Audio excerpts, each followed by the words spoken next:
ఇంత ప్రేమగా ఇంత అద్భుత స్వాగతం పలుకుతారా, ఇంత గుండెల్లో పెట్టుకుని స్వాగతం పలుకుతారా అనేది ఇంకా నాకు నమ్మశక్యంగా లేదు. ఈరోజు పిఠాపురం అభివృద్ధి మిగతావన్నిటిని మాట్లాడుకోబోయే ముందు ఒకసారి ఏ పరిస్థితిలో ఉన్నాం మనం ఇక్కడ. ఈ వైసీపీ ఫ్యాన్ కి సౌండ్ ఎక్కువ, గాలి తక్కువ.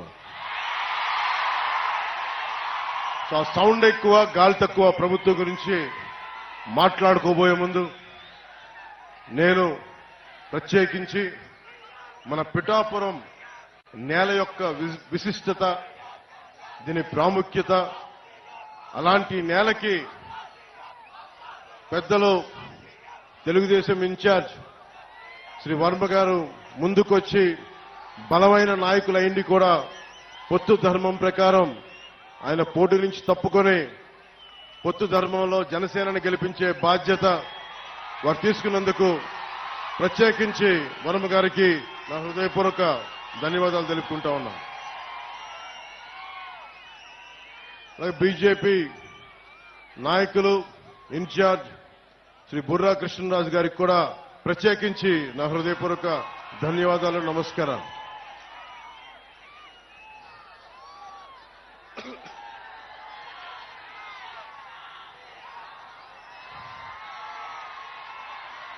ఇది పిఠాపురం పోటీ చేయాలి అని నేను కల్లో కూడా ఊహించలేదు. నాకు ఇన్ని దశాబ్దాలుగా, దాదాపు 1.5 దశాబ్దంగా సమస్యల మీద పనిచేసుకోవడం తెలుసు తప్ప నేను ఒక పోటీ చేయాలి, నేను ఒక నియోజకవర్గాన్ని ఎస్టాబ్లిష్ చేసుకోవాలి, స్థాపించుకోవాలి అన్న ఆలోచన నాకు రాలేదు. ఎప్పుడైనా సరే ప్రజలు ఎక్కడ ఉన్నా సరే, అది ఆదిలాబాద్ తాండాల్లో ఉన్నా, నల్గొండ ఫ్లోరోసిస్ వ్యాధులున్నా తెలంగాణలో, అలాగే ఉత్తరాంచల్లో గంగా ప్రవాహానికి అడ్డొచ్చే మనకి విద్యుత్ కేంద్రం ప్రాజెక్టుల గురించి, వాటి గురించి అయినా సరే, ఆంధ్రప్రదేశ్ లో ఏ మూల సమస్య వచ్చినా, ఒక ఉద్దానం సమస్య కానీ, ఎలాంటి సమస్య వచ్చినా, క్యాపిటల్ సమస్య కానీ, మన ఉప్పాడ తీర ప్రాంతం సమస్య కానీ, సముద్ర కోతకు గురై ఉప్పాడ తీర ప్రాంతపు సమస్య కానీ, ఏదైనా సరే నేను సమస్యని నాది అనుకున్నాను తప్ప ఇది నా నియోజకవర్గం అనుకోలేదు. అలాంటిది నన్ను మీరందరూ కోరి 1,00,000 మెజారిటీతో గెలిపించకపోతే మాది పిఠాపురమే కాదు అని మీరందరూ మనస్ఫూర్తిగా, ప్రేమగా మీరు మాట చెప్పినందుకు నేను రుణగ్రస్తుని. మీకు నేను ఎక్కువ మాటలు చెప్పే వ్యక్తిని కాదు. ఒక మాట చెప్పానంటే ప్రాణం పోవాలి, కానీ మాట వెనక్కి తీసుకోను.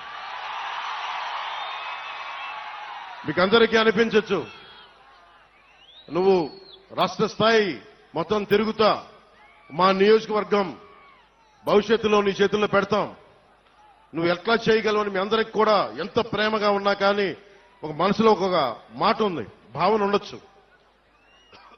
దానికి ఒకటే సమాధానం చెప్తున్నా. పిఠాపురం నేను ఇప్పుడు దాకా ఏ ఒక్క ఊరిని కూడా నా స్వస్థలం చేసుకోలేదు. ఇది ఎందుకంటే మొత్తం సమాజం నా ప్రజలు అనుకున్నా, దేశం నా ప్రజలు అనుకున్నా, ఈ రాష్ట్రం అంతా నా ఊరు అనుకున్నాను, కానీ ప్రత్యేకించి ఒక్క ఊరిని నా స్వస్థలం అనుకోలేకపోయాను. శ్రీపాద శ్రీవల్లభుడు పుట్టిన ఊరు పాదగయ, అమ్మవారు వెలిసిన నేల ఇది, దక్షిణ కాశీగా పేరున్న నేల ఇది.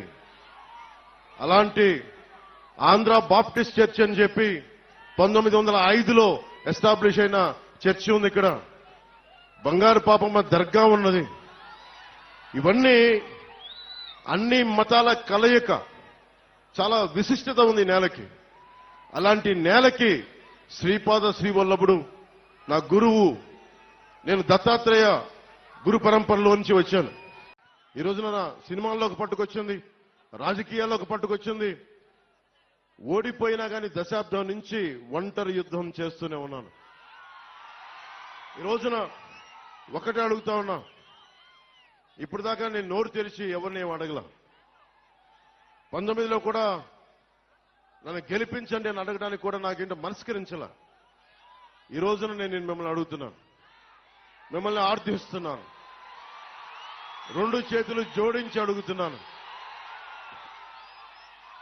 నా పిఠాపురం ప్రజలను అడుగుతున్నాను, ఉప్పాడ కొత్తపల్లి మండలం ప్రజలను అడుగుతున్నాను, ప్రతి మండల ప్రజల్ని, ప్రతి ఒక్కరిని, 54 గ్రామాల ప్రజల్ని పేరు పేరును అడుగుతున్నాను.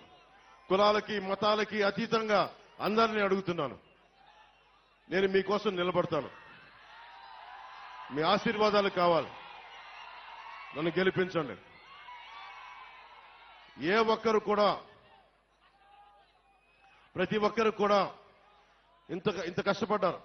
వర్మ గారి అనుభవం, మనకి తంగెళ్ల ఉదయ్ కుమార్ గారి, ఉదయ్ శ్రీనివాస్ గారి ఉత్సాహం, వీటన్నిటినీ ముందుకు తీసుకెళ్లి, అలాగే మన కృష్ణరాజు గారి ఆలోచన విధానం, వీటన్నిటిని ముందుకు తీసుకెళ్లి, ముఖ్యంగా ఇంతమంది ఆడపడుచులు ఉన్నారు దారి పొడవుతా, ముఖ్యంగా హాస్పిటల్ సరిగ్గా లేదు, ప్రసూతి కేంద్రం సరిగ్గా లేదు. అది నేను ముందుగా రాగానే మేము చేయగలిగేది ముందు ఆసుపత్రుల్ని బాగు చేస్తాం. అంటే ఎక్కువసారి మల్టీ స్పెషాలిటీ హాస్పిటల్ తీసుకొచ్చేలాగా నేను అవసరమైతే నా స్నేహితులు, నా సన్నిహితులు చాలా మంది డాక్టర్లు ఉన్నారు, వాళ్ళ చేత హాస్పిటల్ ఇక్కడే పెట్టిస్తాం. ప్రభుత్వం పరంగా లేట్ అయినా కానీ ప్రత్యేకించి ఇక్కడ పెట్టిస్తాం. సో ఇవన్నీ భవిష్యత్తులో ఇంకొంచెం సమయంలో మాట్లాడుకుందాం కొంచెం డీటెయిల్ గా. ప్రత్యేకించి పీఠాపురం నియోజకవర్గానికి నేను ఏం చేయదలుచుకున్నాను, దాదాపు 12 నుంచి 14 పాయింట్ల ఫార్ములా ఉంది. మన పట్టు రైతుల కోసం ఏం చేయాలి, మన రైతాంగం కోసం ఏం చేయాలి,